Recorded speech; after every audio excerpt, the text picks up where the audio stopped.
Good morning, good morning. Ayan, magluto tayo ng parata, parang marhuya. Sa ating nakasanayan ng bata, parang marhuya. At napakasarap po nito. Oh, grabe. Sasamahan natin ng seafoods. Ayan, mixed seafoods tayo.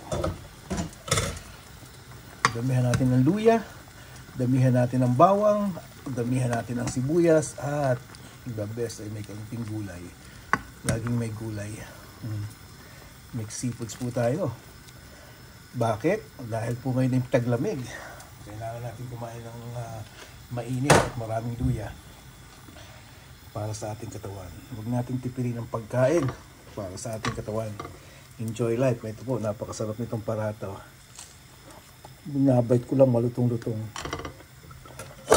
Yung pong original na parata. Sa Morrison lang po yan. O kaya sa Asda. Para pong marhuya. Iluluto natin sa Salad Master. Ayan. Pero mahinang apoy lang po yan at masusunog. At sobrang lamig ngayon. Grabe ang lamig. Hindi ako makapag-golf. Siguro mga after lunch. Ayan. Good morning, good morning.